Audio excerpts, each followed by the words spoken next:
Hello students, in last video lecture we have studied about dot products. In this lecture we will study about cross products. Now if you have not studied the video lecture of dot product or scalar product, then just go and see that video lecture. After that come back here, because this video lecture is a bit level higher than that lecture. So you first have to have some knowledge about that scalar product. After that you will easily understand this lecture. This is cross product. Now cross is simply a sign, just like addition, in which the sign is like this, plus sign, subtraction simple this line, division having this sign, and multiply is having this sign. So similarly cross is just a sign, cross एक sign है सिर्फ. Now what is the vector product? Now vector product is scalar product में आपने पढ़ा था कि दो quantities का हम मल्टीप्लाई करते हैं, तो दो क्वांटिटीज का जो रिजल्टेंट आता है that resultant will be scalar. Now in vector product if you multiply two quantities and those quantities will be having resultant, multiplication of those quantities will be a vector quantity in itself. बात को समझना, वहाँ दो quantity, दो vector quantities का multiply करते थे तो स्केलर रिजल्ट मिलता था. यहाँ पे दो वेक्टर क्वांटिटीज़ का मल्टीप्लाई करेंगे तो वेक्टर ही रिजल्ट मिलेगा. क्या समझ में आ गई बात? ठीक है. नाउ अब ये वेक्टर प्रोडक्ट होगा कैसे, वी विल अंडरस्टैंड दिस. देखिए, now this is a vector, I say this vector is A.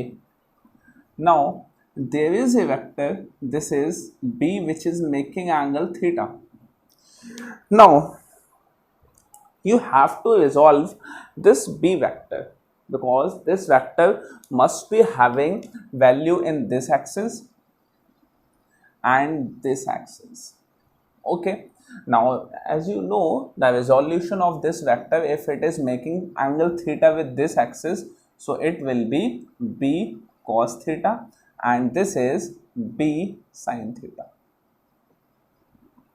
Okay, now as आपको जैसे पता होगा कि जैसे स्केलर प्रोडक्ट में आप दो वेक्टर्स का मल्टीप्लाई करते थे तो उनका जो इफेक्ट था वो सेम डायरेक्शन में आता था. सेम डायरेक्शन का मतलब है कि आपको याद होगा कि दो वेक्टर कंपोनेंट्स को जो कि सेम डायरेक्शन में होते थे उनका मल्टीप्लाई किया जाता था. तो ए बी सेम डायरेक्शन में होता था और बी कॉस थीटा दोनों सेम डायरेक्शन में होते थे तो उनका मल्टीप्लाई किया जाता था. मतलब दोनों वेक्टर्स का जो इम्पैक्ट मिलेगा वो आपको सेम डायरेक्शन में मिलेगा. Means you are carrying a trolley, एक ट्रॉली लेके जा रहे हैं and you are applying force on the handle of that trolley in this direction. ऊपर की तरफ फोर्स लगा रहे हैं, ऐसे करके खींच रहे हैं उसको, इस तरह से फोर्स लगा रहे हैं एंगल पे. Now that trolley is not coming upward direction, वो अपवर्ड डायरेक्शन में नहीं आ रही है, वो कहाँ जा रही है, इस डायरेक्शन में जा रही है. That means some component of force is acting horizontally. Force का कुछ कंपोनेंट हॉरिजॉन्टली एक्ट कर रहा है जो ट्रॉली को आगे डिस्प्लेस कर रहा है. तो वहाँ पे हमने डिस्प्लेसमेंट और फोर्स के कंपोनेंट जो सेम डायरेक्शन में थे उनका मल्टीप्लाई किया. ठीक है, बट यहाँ ऐसा नहीं. यहाँ सेम डायरेक्शन वेक्टर्स को मल्टीप्लाई नहीं किया जाता. यहाँ पे उन दो कंपोनेंट्स का मल्टीप्लाई किया जाता है जो 90 डिग्री पे होते हैं. कैसे, समझिए. देखिए, for example this is bottle and if I want to open the cap of this bottle, so I have to apply force on this bottle. क्या मैं इसको ऐसे खींचूं, खोलनी है, खुल जाएगी क्या, नहीं खुलेगी ना. तो क्या करना पड़ेगा, मुझे फोर्स इस बॉटल पे ऐसे लगानी पड़ेगी. कैसे, इस तरह से फोर्स. मेरे फोर्स का डायरेक्शन क्या है, ये है. But this bottle is getting opened in this direction, ऊपर की तरफ ही तो खुल रही है. क्या समझ में आ रही है बात? मैं फोर्स लगा रहा हूं ऐसे और ये बॉटल किस तरफ खुल रही है, किस तरफ ओपन हो रही है, ऊपर की तरफ. क्या समझ में आई? तो मेरे फोर्स का डायरेक्शन क्या है, ये, और इस बॉटल के डिस्प्लेसमेंट के कैप का जो डिस्प्लेसमेंट का डायरेक्शन है, दोनों के बीच में एंगल क्या है, 90 डिग्री। क्या समझ में आ गई बात? क्या क्लियर हो गई? तो जब दो वेक्टर्स का आप दो वेक्टर कंपोनेंट्स का मल्टीप्लाई करते हैं जो कि 90 डिग्री पे हैं, तो आपको एक वेक्टर क्वांटिटी ही मिलती है रिजल्टेंट पे, और उसको हम बोलते हैं क्या, वेक्टर प्रोडक्ट। ठीक है, तो इसको लिख लेते हैं, when two vector components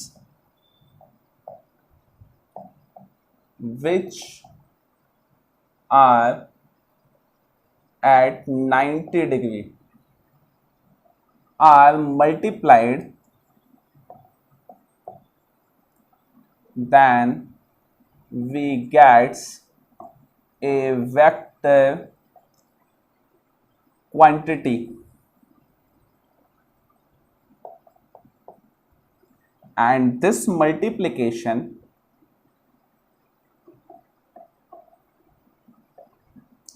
is known as vector product. Got it or not?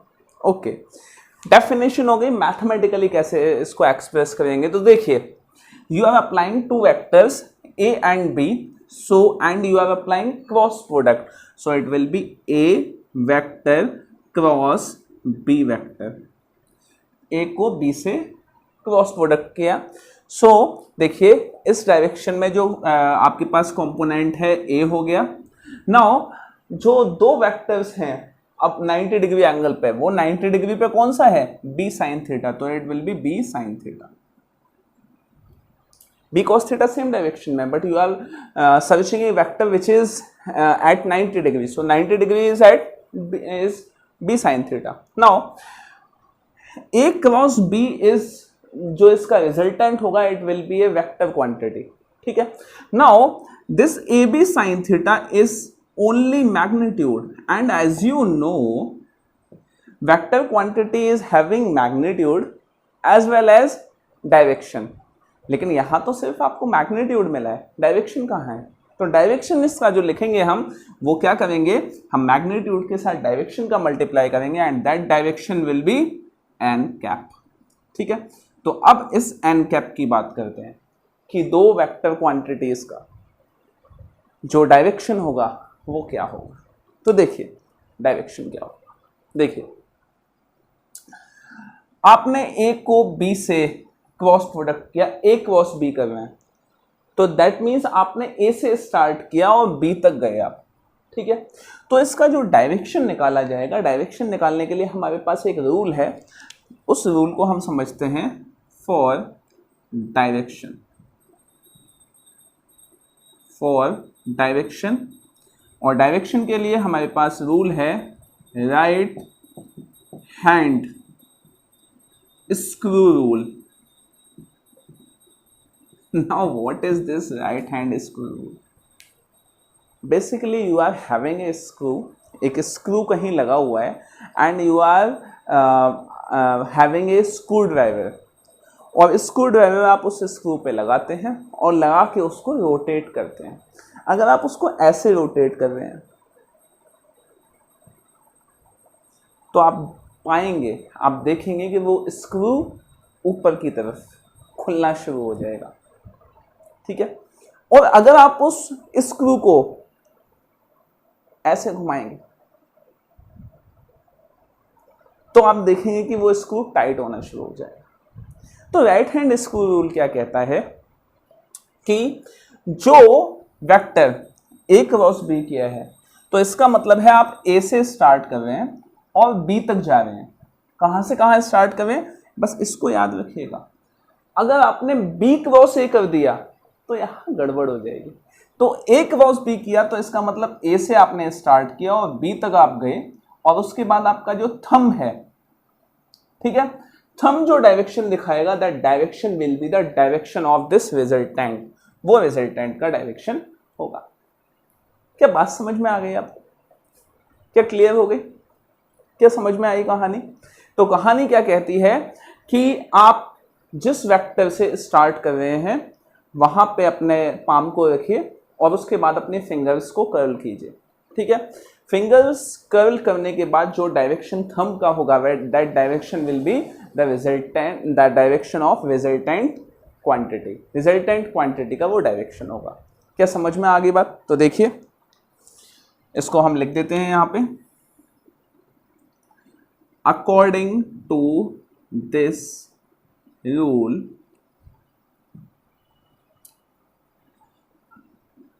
Put right hand palm in first vector, first means जिससे आपने मल्टीप्लाई किया है, first vector, then curl your fingers in the direction of second vector, then thumb will show the direction of resultant quantity.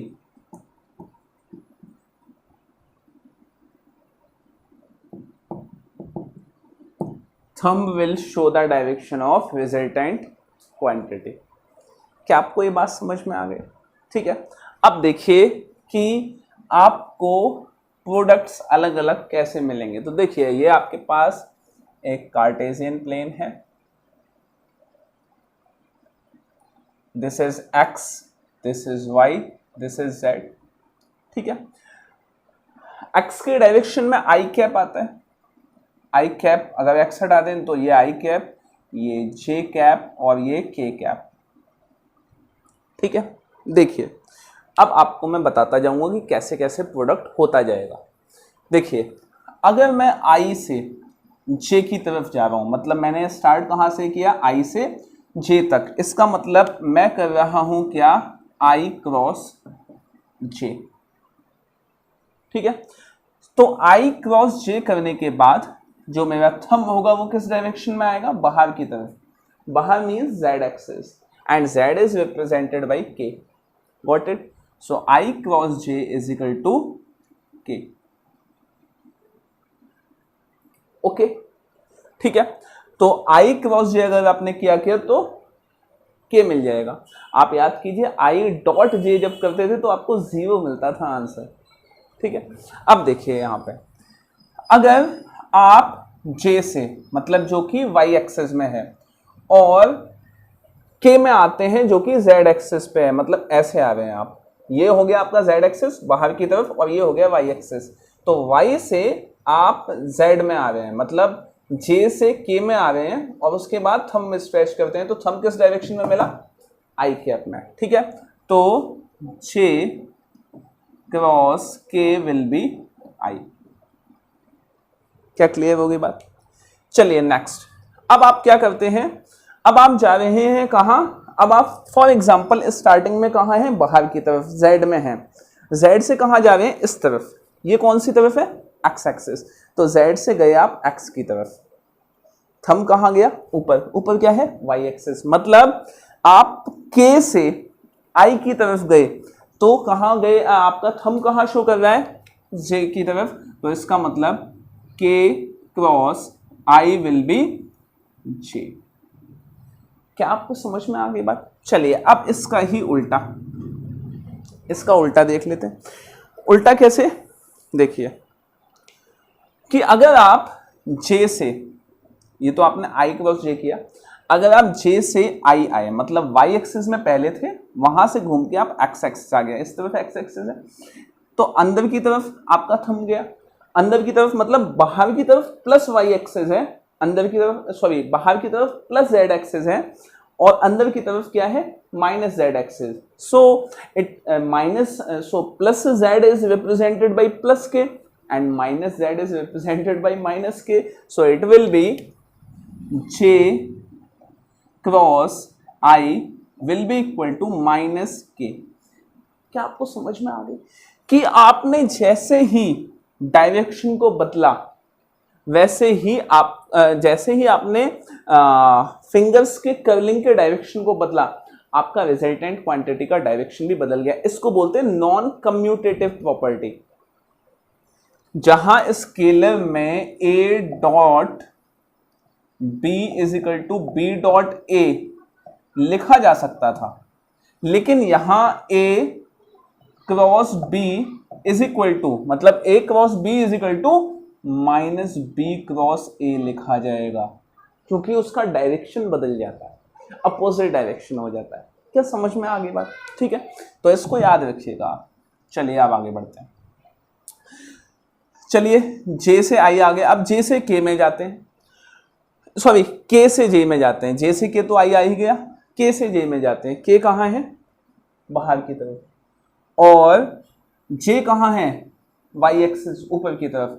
Thumb stretch किया तो कहाँ आ गया? इस तरफ प्लस जेड एक्स एक्सिस है और इस तरफ क्या है? Minus X axis.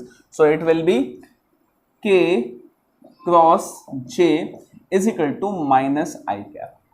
समझ में आ रहा है? डायरेक्शन का खेल समझ में आ रहा है ना? चलिए उसके बाद आप K क्रॉस I करके देख लिया, मतलब Z से X में चले गए। अब जरा हम X से Z में जाते हैं, मतलब पहले X में रखते हैं और उसके बाद Z में, मतलब बाहर की तरफ। तो थंब कहाँ है? नीचे की तरफ। ऊपर प्लस वाई एक्सेस होता है, नीचे minus Y axis. So plus Y axis will be represented by plus J and it will be minus J. तो I cross K will be equal to minus जे।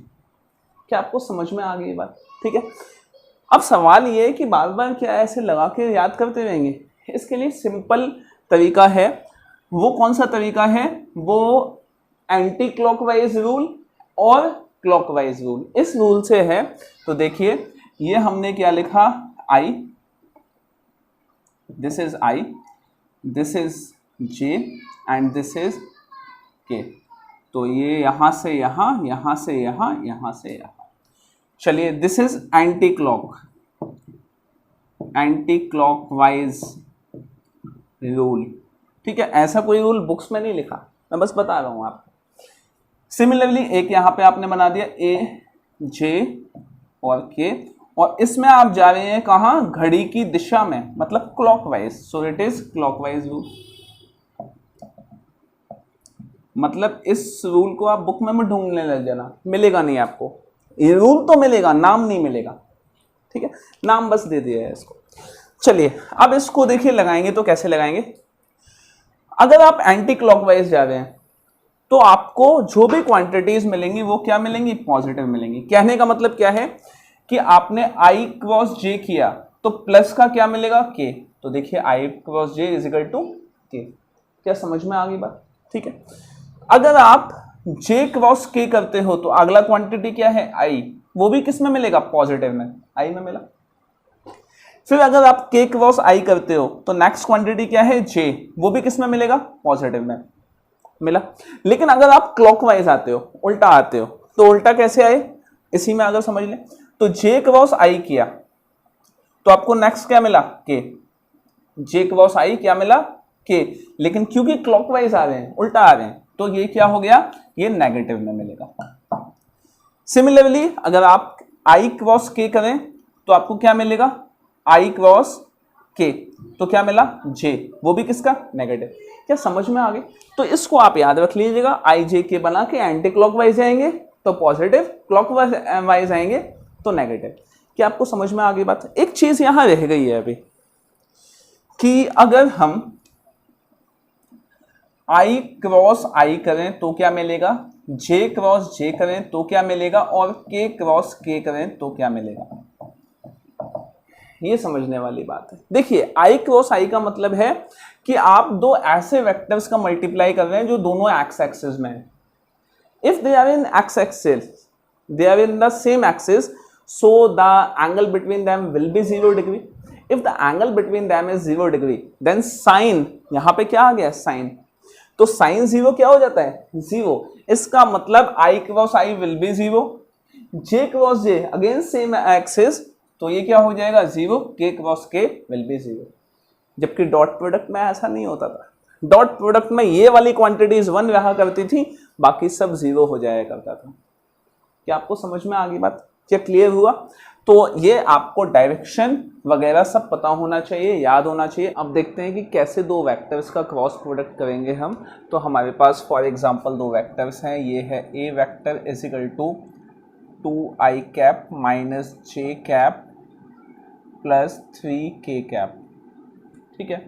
और दूसरा वेक्टर है हमारे पास b is equal to I cap, इसको मैं plus कर देता हूँ, plus J cap and plus K cap. ये दो वेक्टर्स हैं। इन दो वेक्टर्स का हम क्रॉस प्रोडक्ट करके देखेंगे। तो देखिए क्रॉस प्रोडक्ट में वैल्यू क्या आती है। अगर आप ए क्रॉस बी कर रहे हैं तो आपके पास आ जाएगा क्या, A B sine theta N cap. N cap जो है वेक्टर क्वांटिटी है। अभी फ़िलहाल हम इसका मैग्नीट्यूड निकाल रहे हैं, तो इसका मैग्नीट्यूड एन कैप मतलब यूनिट वेक्टर है, तो उसका जो मैग्नीट्यूड है वो तो 1 हो जाएगा। इसको हम हटा देते हैं। तो फिलहाल हम इन दोनों का क्रॉस प्रोडक्ट कर देते हैं। तो देखिए क्रॉस प्रोडक्ट में वैल्यू क्या आएगी, 2i cap plus J cap plus 3k cap, ठीक है। इसको क्रॉस प्रोडक्ट किया आपने क्या, i cap plus J cap plus k cap, इसके साथ क्रॉस प्रोडक्ट किया आपने। तो देखिए क्रॉस प्रोडक्ट कैसे होगा। मैं वैसे पहले सिंपली बताता हूँ कि कैसे होता है, ठीक है, कैसे हम मल्टीप्लाई करते हैं। अभी तक जैसे हम मल्टीप्लाई करते आए हैं कि इस वाली क्वांटिटी को हम इन तीनों से करेंगे, देन इस वाली क्वांटिटी को इन तीनों से करेंगे, देन इस वाली क्वांटिटी को इन तीनों से करेंगे, ठीक है। तो देखिए 2i कैप और i कैप का, तो देखिए मैग्नीट्यूड तो क्या हो गया, मैग्नीट्यूड तो हो गया 2।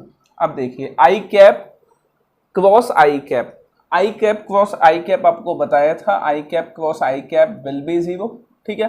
तो ये तो हो गया 0, तो मल्टीप्लाइड बाई 0, तो ये तो लिखने की कोई ज़रूरत ही नहीं है। अब देखिए 2 आई कैप इंटू जे कैप, तो 2 1 जा 2 हो गया। अब आई कैप क्रॉस जे कैप, देखिए आई cap cross J cap, I cap cross J cap, तो पॉजिटिव में क्या मिलेगा आपको, के कैप, तो ये हो गया 2k कैप। समझ में आ गई बात? चलिए फिर 2 आई कैप इंटू के कैप, तो मैग्नीट्यूड तो क्या आ गया 2 आई कैप क्रॉस के कैप। देखिए आई कैप क्रॉस के कैप मतलब वापस आना पड़ेगा आपको, तो आपके पास क्वांटिटी क्या मिलेगी, जे कैप, और क्योंकि आप क्लॉकवाइज चल रहे हैं तो नेगेटिव, तो माइनस का 2 जे कैप। आपको क्या बात समझ में आ गई, क्लियर हुआ? तो ये आ गया। चलिए उसके बाद प्लस साइन लगाया आपने। अब j का मल्टीप्लाई i से करेंगे, तो j क्रॉस i, मैग्नीट्यूड तो 1 ही हो गया है इसका, j क्रॉस i मतलब उल्टा आना पड़ेगा आपको। आपके पास क्या मिलेगा, k कैप और माइनस का, तो ये हो गया आपका माइनस का k कैप। बात समझ में आ गई? चलिए j कैप का आप j कैप से किया तो j क्रॉस j क्या होता है, 0, ठीक है। जे कैप का के से किया तो जे क्रॉस के मिल गया क्या, आई कैप, क्योंकि आप एंटी क्लॉकवाइज गए तो प्लस आ जाएगा, तो प्लस का आई कैप। चलिए ये बात इतनी हो गई। अब 3k कैप का इससे मल्टीप्लाई करेंगे, तो मैग्नीट्यूड क्या आ गया 3, साइन अभी लगा लेंगे, के cap cross I cap, K cap cross I cap क्या मिलेगा आपको, जे कैप पॉजिटिव का, एंटी क्लॉकवाइज चले हैं तो प्लस का जे कैप। 3k कैप इंटू जे कैप क्या आ गया 3, तो k कैप क्रॉस जे कैप, तो k क्रॉस जे। अब देखिए इधर ऐसे क्लॉकवाइज जाना पड़ेगा, तो आपके पास आंसर क्या आ जाएगा, आई कैप। आई कैप हो गया क्या माइनस का, तो 3i cap. k cap cross k cap, तो i cross i, j cross j, similarly k cross k will be equal to 0, ठीक है। क्या आपके पास ये वैल्यू आ गई? अब इसको सबको ऐड कर देते हैं। ऐड करने के बाद वैल्यू क्या होगी आपके पास, 2k cap minus k cap, तो आपके पास क्या आ गया, k cap, minus 2j cap plus 3j cap, तो प्लस का क्या आ गया आपके पास, j कैप। चलिए i कैप का क्या हुआ, आई कैप प्लस आई कैप माइनस 3 आई कैप, तो आ गया माइनस 2 आई कैप। तो इस तरह से वैल्यू आ गई। लेकिन सवाल ये है कि क्या हमेशा ऐसे ही वैल्यू निकालेंगे? ऐसे ही वैल्यू निकालेंगे तो आपका जो आंसर है वो बड़ा लेंदी हो सकता है, इसलिए हम ये वाला जो मेथड है उसको फॉलो नहीं करते। ये वाला जो मेथड है वो क्रॉस प्रोडक्ट में फॉलो नहीं किया जाता। ठीक है, चलिए, तो कौन सा मेथड फॉलो किया जाता है? तो उसके लिए हम एक मैट्रिक्स मेथड फॉलो करते हैं। मैट्रिक्स मेथड आप अच्छी तरह से सीखेंगे 12th क्लास में। उसकी एक झलक देख लेते हैं यहाँ पे कि वो कैसे काम करता है। तो देखिए, आपने लिखा क्या, आपको चाहिए A क्रॉस B। उसके लिए एक मैट्रिक्स बना लीजिए। अब इस मैट्रिक्स में स्टार्टिंग में ऊपर 3 क्वांटिटीज लिखेंगे हम। वो 3 क्वांटिटीज क्या हैं? आई कैप, ये हो गया जे कैप, और ये हो गया के कैप। ठीक है, अब इन आई कैप जे कैप के नीचे हम इन क्वांटिटीज को लिखेंगे। ठीक है, अब देखिए आपने क्या किया है, ए क्रॉस बी, और ध्यान देने वाली बात है, जो वेक्टर पहले है यहाँ पे 2 रोज बनेंगी, एक ये और एक नीचे। ठीक है, तो पहली वाली में क्या आ जाएगा, जो पहला वेक्टर है, पहला वेक्टर क्या है आपका ये। तो देखिए आई कैप तो आई कैप है, सिर्फ आपको इन वैल्यूज में से सिर्फ मैग्नीट्यूड लिखना होता है। तो हमने यहाँ मैग्नीट्यूड लिख दिया क्या, 2। जे मैग्नीट्यूड क्या हो गया 1, के मैग्नीट्यूड क्या हो गया 3। सिमिलरली अब आपको सेकंड वाला वेक्टर का लिखना है, जो यहाँ लिखेंगे, इसका मैग्नीट्यूड 1, इसका मैग्नीट्यूड 1 और इसका मैग्नीट्यूड 1। क्या आपको समझ में आ गई बात? ठीक है, चलिए अब इसकी वैल्यू देखते हैं कि कैसे लिखी जाएंगी वैल्यूज। देखिए आपने लिखा क्या, आई कैप। अब आई कैप की जब आप वैल्यू निकालेंगे तो आपको क्या करना है, बड़ी होशियारी के साथ आई के नीचे जो क्वांटिटी है जिसकी वैल्यू निकालते हैं उसके नीचे की क्वांटिटीज को छुपा लेते हैं। ठीक है, उसके नीचे की क्वांटिटीज आपने छुपा ली और मल्टीप्लाई करेंगे सिर्फ और सिर्फ आप कौन सी, बची हुई क्वांटिटीज का। तो अगर आपने ये क्वांटिटीज छुपा ली तो बची हुई क्वांटिटीज कौन सी हैं, जे और के हैं। अब देखिए इनका मल्टीप्लाई कैसे होगा, आप मल्टीप्लाई करेंगे इसका मल्टीप्लाई इससे, ये छुपी हुई है, इसका मल्टीप्लाई इससे, तो आपने लिख दिया क्या 1 into 1। अब नेक्स्ट आप जो स्टेप लेने वाले हैं उसके पहले आप साइन लगा लेंगे क्या, माइनस। ठीक है, तो इसका मल्टीप्लाई इससे किया, फिर माइनस लगाने के बाद इसका मल्टीप्लाई इससे किया, ये फिक्स है, माइनस साइन आप लगाएंगे। ठीक है, तो इसका मल्टीप्लाई इससे किया तो ये माइनस का 3 हो गया। क्या आपको समझ में आ गई बात? चलिए नेक्स्ट, उसके बाद ये आई आ गया, उसके बाद आपने जे लिखा, आई कैप जे कैप। याद रखिएगा कि जे की क्वांटिटीज जैसे ही आप लिखेंगे उससे पहले आप माइनस साइन लगा देंगे। क्यों लगाएंगे वो मैं अभी आपको बताऊंगा। ठीक है, तो जे की क्वांटिटीज आपने लिखनी है। अब जे की क्वांटिटीज जब आप लिखेंगे तो उस कंडीशन में जे के नीचे की वैल्यूज को छुपा लेंगे, छुपा ली। ठीक है, बची क्या आपके पास, ये वैल्यूज बची हैं। तो देखिए अब आपने क्या किया, इसका मल्टीप्लाई इससे किया, 2 का मल्टीप्लाई इससे, यही तरीका है इसको करने का। 2 का मल्टीप्लाई 2 से, उसके बाद माइनस साइन लगाया, उसके बाद 1 का मल्टीप्लाई 3 से, तो ये हो गया माइनस का 3। चलिए उसके बाद के की वैल्यू लिखी और साइन प्लस का लगाया। याद रखिएगा आई के आगे प्लस लगेगा, के आगे प्लस लगेगा, सिर्फ जे के आगे माइनस लगेगा। क्यों लगेगा अभी बताता हूं। चलिए के की क्वांटिटीज छुपाई आपने, क्या बची, आई और जे। तो आई का मल्टीप्लाई इससे, ये मल्टीप्लाई इससे किया तो ये आ गया 2, माइनस साइन लगाया, फिर इसका इससे किया, क्या आ गया 1। ठीक है, ये आपके पास वैल्यूज आ गई। अब देखिए जरा हम इसको सिंप्लीफाई कर लेते हैं। 1 - 3 माइनस का 2 इंटू आई कैप। ठीक है, 2 - 3 माइनस का 1। ठीक है, और माइनस यहाँ पे है तो प्लस का जे कैप। चलिए 2 माइनस का 1 के कैप, तो ये हो गया के कैप। देखिए आपकी ये वाली जो वैल्यू है वो इससे मैच कर रही है या नहीं। तरीका जो आपका आंसर है वो दोनों से सही आएगा, दोनों से आंसर आपका सही आएगा, बस तरीका जो है वो क्रॉस प्रोडक्ट करने का वो ये वाला है। अब बात आते हैं कि हमने इसके आगे माइनस क्यों लगाया है। समझिए इस चीज को। देखिए, जब आपने आई की क्वांटिटीज को छुपाया, ठीक है, तो आपने क्या किया, जे, अब इसके आगे क्या बचा हुआ है आपका, जे और के, तो जे को आपने के से मल्टीप्लाई किया, ठीक है, किया। फिर आपने क्या किया, जे का किया, उसके बाद के का किया। तो जब आपने के की क्वांटिटीज को छुपाया तो उसके बाद बचा है क्या, आई, तो आपने आई का जे से मल्टीप्लाई किया।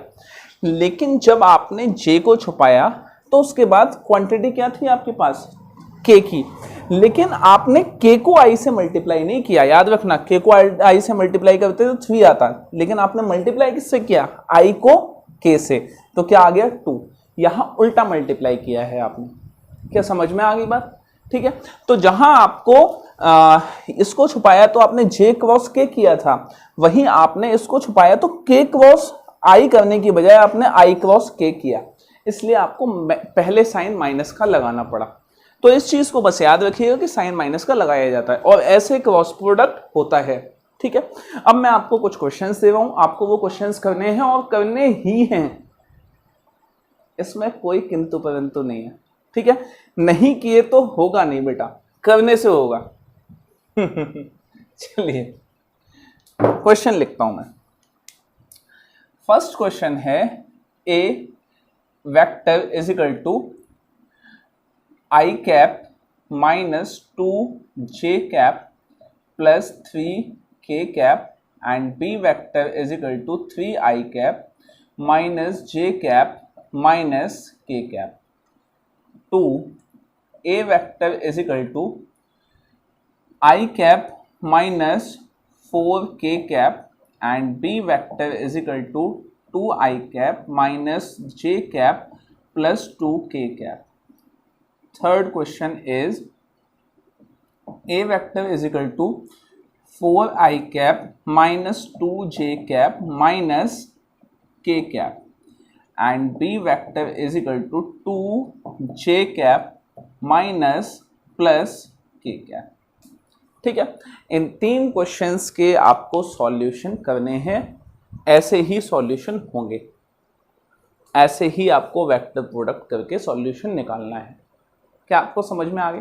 एक चीज़ आप देखिए जो बड़े कमाल की है, वो कमाल की चीज़ क्या है, जब आप डॉट प्रोडक्ट कर रहे थे, याद करिए, अगर आपको याद है तो अच्छी बात है, नहीं है याद तो आप वीडियो को यहीं रोक दीजिए, क्योंकि इसके बाद की बात आपके काम की नहीं है।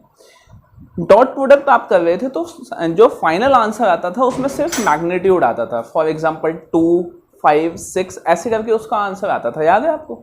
लेकिन जब आप क्रॉस प्रोडक्ट करते हैं तो यहाँ पे मैग्नीट्यूड के साथ डायरेक्शन पे भी आता है आपके पास। ये I cap, J cap, K cap क्या शो कर रहे हैं, these are showing directions. That means ये एक प्रूफ है कि आपको जो आंसर मिला है वो क्या है, वेक्टर है। तो वेक्टर प्रोडक्ट में आपको रिजल्टेंट क्या मिलता है, हमेशा वेक्टर मिलता है।